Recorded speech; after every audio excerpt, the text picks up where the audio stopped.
Hello and welcome to Krishna classes.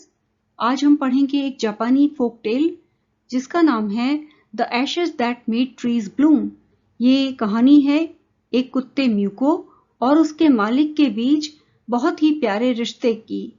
इस कहानी से हम ये भी सीखते हैं कि कभी भी किसी जानवर को अकारण ही कष्ट नहीं पहुंचाना चाहिए। तो चलिए आइए पढ़ते हैं ये बहुत ही interesting story, the ashes that made trees bloom. दाइम्यूज के पुराने अच्छे दिनों में एक बूढ़े पति पत्नी रहते थे जिनका एकमात्र पालतू जानवर एक छोटा कुत्ता था। कोई बच्चे नहीं होने के कारण वो उसे ऐसे ही प्यार करते थे जैसे कि वो एक बेबी यानी छोटा बच्चा हो। बूढ़ी महिला ने उसके लिए ब्लू क्रेप का एक कुशन बनाया था और मील टाइम यानी खाने के समय पर म्यू को, हाँ यही कुत्ते का नाम था, उस पर आराम से ऐसे बैठता था जैसे कि कोई बिल्ली। दयालु पति पत्नी अपने पेट को अपनी खुद की चॉपस्टिक से मछली के टिडबिट्स यानी टुकड़े और जितना बॉइल्ड राइस वो खाना चाहे खिलाया करते थे। इस प्रकार से ट्रीट किए जाने पर वो मूक प्राणी अपने प्रोटेक्टर्स को, अपनी रक्षा करने वालों को ऐसे प्यार करता था जैसे कि वो भी कोई आत्मा वाला जीव हो, जैसे कि वह खुद भी कुत्ता न हो करके उनका बच्चा ही हो। ओल्ड मैन एक राइस फार्मर था और वह रोज अपने खेतों में हो यानी खुरपी और स्पेड यानी फावड़ा लेकर के जाया करता था और सुबह से लेकर जब तक ओ तेंतो समा यानी सूरज पहाड़ के पीछे नहीं चला जाता था तब तक वो बहुत मेहनत से काम करता था। हर दिन कुत्ता उसके पीछे काम पर जाता और एक बार भी वो उस सफेद बगुले को जो बूढ़े आदमी के कदमों के पीछे पीछे छोटे छोटे कीड़ों को उठाने के लिए चलता था नुकसान नहीं पहुंचाता था। बूढ़ा आदमी हर जीवित वस्तु के प्रति बहुत पेशेंट यानी बहुत धैर्यवान और दयालु था और कई बार चिड़ियों को खाना खिलाने के लिए वो जानबूझ करके मिट्टी के डलों को पलट देता था ताकि उन मिट्टी के ढेलों के नीचे दबे कीड़े मकोड़े चिड़ियों को मिल जाएं। एक दिन कुत्ता उसके पास दौड़ते दौड़ते आया और उसने अपने पंजे बूढ़े आदमी के पैर पर रखे और अपने सिर से पीछे की तरफ किसी जगह की ओर इशारा किया। पहले तो बूढ़े आदमी ने सोचा कि उसका पेट सिर्फ उसके साथ खेल रहा था और इस बात को माइंड नहीं किया, यानी इस बात पर ज्यादा ध्यान नहीं दिया। लेकिन कुत्ता मिमियाता रहा और कुछ मिनट तक इधर से उधर दौड़ता रहा। तब बूढ़ा आदमी उसके पीछे पीछे कुछ यार्ड्स की दूरी पर उस जगह तक गया जहां कुत्ता बहुत उत्साह से पंजे से स्क्रैच करने लगा या खोदने लगा, यह सोचते हुए कि शायद यहां पर कोई हड्डी या कोई मछली का टुकड़ा दबा है। बूढ़े आदमी ने अपनी खुरपी से उस जमीन को खोदा और आश्चर्य, उसके सामने सोने का एक ढेर चमचमा रहा था। इस तरह से एक ही घंटे में दोनों बूढ़े पति पत्नी धनवान बन गए। उन अच्छे लोगों ने एक जमीन का टुकड़ा खरीदा, अपने दोस्तों को दावत दी और अपने गरीब पड़ोसियों को भी बहुत सारा कुछ दिया। जहां तक कुत्ते का सवाल है, उन्होंने उसे इतना पेट किया, इतना सहलाया कि उन्होंने तो जैसे उस पर दया की भरमार ही कर दी। उसी गांव में एक दुष्ट बूढ़ा और उसकी पत्नी भी रहते थे जो बिल्कुल भी दयालु और संवेदनशील नहीं थे, जिन्होंने हमेशा जो भी कुत्ते उनके घर के पास से गुजरा करते थे उन्हें लात मारी थी और उन्हें डांटा था। जब उनको अपने पड़ोसियों के सौभाग्य का पता चला, उनके गुडलक के बारे में मालूम चला, तो वो उस कुत्ते को बहला फुसला कर अपने बगीचे में ले गए और उन्होंने उसके सामने मछली और दूसरी स्वादिष्ट वस्तुओं के टुकड़े इस आशा में रख दिए कि वो उनके लिए भी खजाना ढूंढ कर देगा। लेकिन कुत्ता जो इस क्रूर पति पत्नी से डरता था, उसने ना तो खाना खाया और ना ही वह वहां से हिला। तब वह उसे खींचते हुए दरवाजे के बाहर ले गए और साथ में एक फावड़ा और खुरपी भी ले गए। जैसे ही कुत्ता बगीचे में एक पाइन के पेड़ के पास पहुंचा, वैसे ही उसने वहां पर पंजे से नोचना कुरेदना शुरू कर दिया, ऐसे जैसे कि वहां पर नीचे बहुत बड़ा खजाना दबा हो। लालची बूढ़ा मूर्ख व्यक्ति जब वो खुशी से नाच रहा था तब चिल्लाया, पत्नी जल्दी से मुझे खुरपी और फावड़ा पकड़ा दो। फिर लालची बूढ़ा आदमी फावड़े से और बूढ़ी चुड़ैल खुरपी से खुदाई करने लगे, लेकिन वहां पर सिवाय एक मरी हुई बिल्ली के जिसकी दुर्गंध से उन्हें अपने टूल्स फेंकने पड़े और नाक बंद करनी पड़ी, उन्हें कुछ भी नहीं मिला। कुत्ते से क्रोधित होने के कारण बूढ़े आदमी ने कुत्ते को लात मारी और उसे इतना मारा कि वो मर गया, और बूढ़ी औरत ने तेज धार वाले हो से लगभग उसका सिर काट करके बाकी काम तमाम कर डाला। उसके बाद उन्होंने उसे एक गड्ढे में फेंक दिया और उसकी डेड बॉडी के ऊपर बहुत सारी मिट्टी डाल दी। कुत्ते के मालिक ने अपने पेट की मौत की जब खबर सुनी तो ऐसे दुख मनाते या विलाप करते हुए जैसे कि वो उसका अपना बेटा था, वो रात में पाइन ट्री के नीचे गया। उसने जमीन पर कुछ बांस की खोखली लकड़ियां जैसी कि कब्र के बाहर लगाई जाती हैं वैसे ही लगाकर उनमें ताजा फूल लगा दिए। फिर उसने एक कप पानी और एक खाने की प्लेट कब्र पर रख दी और वहां पर बहुत सारी महंगी अगरबत्तियां जलाईं। उसने बहुत देर तक अपने पेट के ऊपर दुख व्यक्त किया। उसे बहुत प्यारे प्यारे नामों से ऐसे बुलाया जैसे कि वो अभी भी जिंदा हो। उस रात कुत्ते की आत्मा उसके सपने में आई और कहा, मेरी कब्र के ऊपर लगे पाइन के पेड़ को काट दो और उससे अपनी राइस पेस्ट्री के लिए उखल और बीन सॉस के लिए एक मिल यानी चक्की बनाओ। तो बूढ़े आदमी ने पेड़ को काट डाला और पेड़ के तने के बीच के हिस्से से एक 2 फीट लंबा टुकड़ा काटा। फिर बहुत मेहनत से, कुछ तो आग से और कुछ छेनी से उसने उसमें एक खाली जगह बनाई जो इतनी बड़ी थी जितना कि कोई छोटा कटोरा होता है। फिर उसने लकड़ी का एक हैमर यानी कि मूसल बनाया जैसा कि राइस को या चावल को कूटने के लिए इस्तेमाल में लाया जाता है। जब नए साल का समय नजदीक आया तो उसे राइस पेस्ट्री बनाने की इच्छा हुई।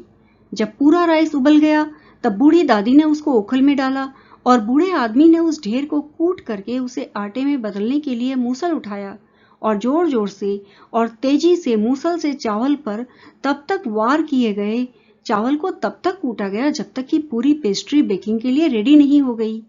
अचानक पूरे का पूरा ढेर सोने के सिक्कों में बदल गया। जब बूढ़ी औरत ने हैंडमिल ली और उसमें पीसने के लिए बीन्स भरने के बाद उसको चलाने लगी, उसे पीसने लगी, तो सोने की बारिश होने लगी। इसी बीच उनके ईर्ष्यालु पड़ोसी ने जब उबले हुए बीन्स को कूटा जा रहा था खिड़की से झांका। बूढ़ी दुष्ट महिला ने जब बीन सॉस के हर रिसाव को पीले सोने में बदलते हुए देखा तो वो चिल्लाई, अरे! और कुछ ही मिनटों में चक्की के नीचे लगा हुआ टब चमकते हुए सोने से भर गया था। तो बूढ़े पति पत्नी एक बार फिर से अमीर बन गए थे। अगले दिन वो मक्खी चूस और दुष्ट पड़ोसी आया और उसने ओखल और जादुई चक्की को बोरो कर लिया यानी उधार ले लिया। उन्होंने एक को बॉइल्ड राइस और दूसरे को बीन्स से भरा। फिर बूढ़ा आदमी कूटने लगा और बूढ़ी महिला पीसने लगी, लेकिन पहले ही वार पर और पहली ही बार घुमाने पर राइस पेस्ट्री और सॉस बदबूदार कीड़ों के ढेर में बदल गए। इस बात पर और गुस्सा होने की वजह से उन्होंने मिल के टुकड़े कर दिए ताकि उसको जलाने की लकड़ी के तौर पर इस्तेमाल कर सकें। उन्होंने एक को बॉइल्ड राइस और दूसरे को बीन्स से भरा। फिर बूढ़ा आदमी कूटने लगा और बूढ़ी महिला पीसने लगी, लेकिन पहले ही वार पर और पहली ही बार घुमाने पर राइस पेस्ट्री और सॉस बदबूदार कीड़ों के ढेर में बदल गए। इस बात पर और गुस्सा होने की वजह से उन्होंने मिल के टुकड़े कर दिए ताकि उसको जलाने की लकड़ी के तौर पर इस्तेमाल कर सकें। इसके कुछ ही समय बाद अच्छे बूढ़े आदमी ने फिर से एक सपना देखा और कुत्ते की आत्मा ने उससे बात की और उसे बताया कि कैसे उन दुष्ट लोगों ने पाइन ट्री से बनी हुई मिल को जला दिया था। कुत्ते की आत्मा ने कहा, मिल की राख को ले लो, उसको मुरझाए हुए पेड़ों पर छिड़क दो और वह फिर से खिल जाएंगे, फिर से हरे भरे हो जाएंगे। बूढ़ा आदमी जगा और तुरंत ही अपने दुष्ट पड़ोसी के घर गया। वहां उसने पाया उस अभागे बूढ़े जोड़े को अपने चौकोर फायरप्लेस के किनारे फर्श के बीचों बीच बैठकर स्मोक करते हुए और कुछ काटते हुए, यानी कि बूढ़ा तो सिगरेट या बीड़ी पी रहा था और बूढ़ी महिला वो कुछ काट रही थी।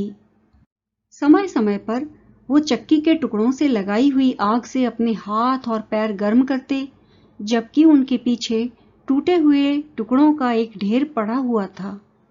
अच्छे बूढ़े आदमी ने उनसे विनम्रता पूर्वक राख मांगी यद्यपि उस लालची पति पत्नी ने बूढ़े आदमी को देख करके नाक भौं सिकोड़ी और उसे ऐसे डांटा जैसे कि वो कोई चोर हो, फिर भी उन्होंने उसे अपनी टोकरी तो राख से भर लेने दी।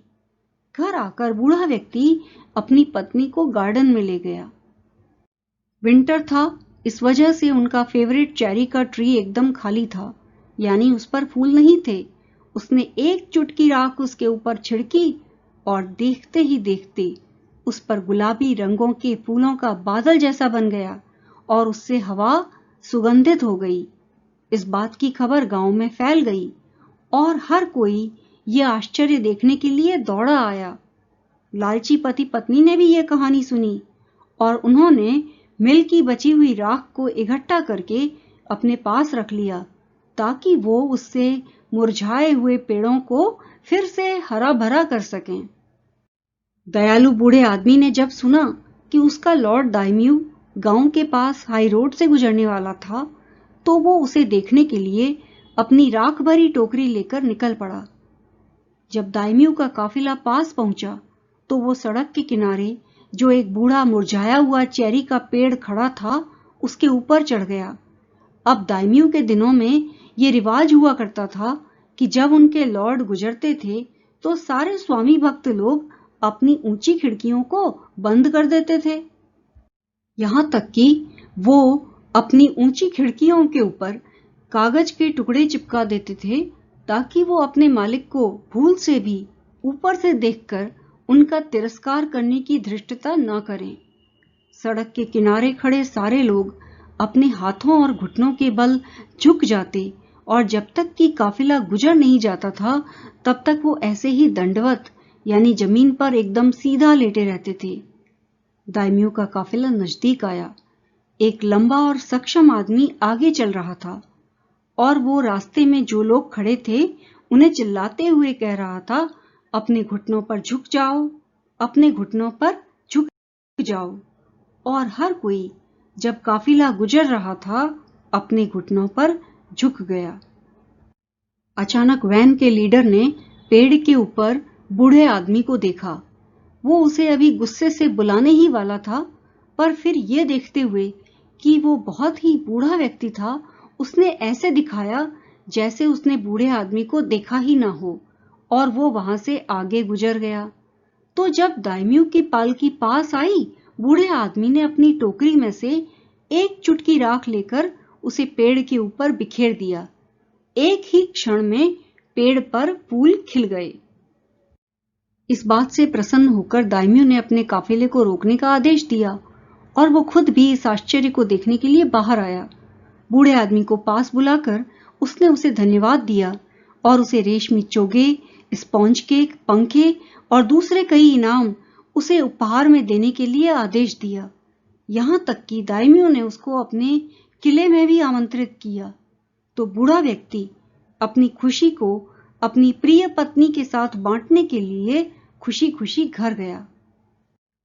लेकिन जब लालची पड़ोसी ने इसके बारे में सुना तो उसने भी कुछ जादुई राख ली और वो हाईवे यानी मुख्य सड़क पर गया। वहां उसने किसी दाइम्यू के काफिले के आने का इंतजार किया और फिर सारी भीड़ की तरह झुक जाने की बजाय वो एक मुरझाए हुए चेरी के पेड़ पर चढ़ गया। जब दाइम्यू खुद लगभग उसके एकदम नीचे था, उसने एक मुट्ठी भर राख उस पेड़ के ऊपर डाली और पेड़ में तो एक कण भर भी परिवर्तन नहीं हुआ। हवा ने उस राख को दाइम्यू और उसकी पत्नी की नाक और आंख में उड़ा दिया। उनको इतनी चीखें आई, इतनी तकलीफ हुई कि कुछ पूछो मत। उस पूरे जुलूस का सारा ठाट बाट और इज्जत ही खराब हो गई।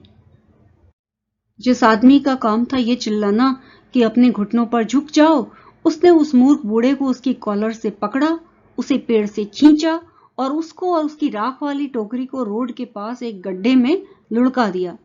फिर उसे खूब अच्छी तरह से पीट करके उसे मरा हुआ समझकर वहीं छोड़ दिया।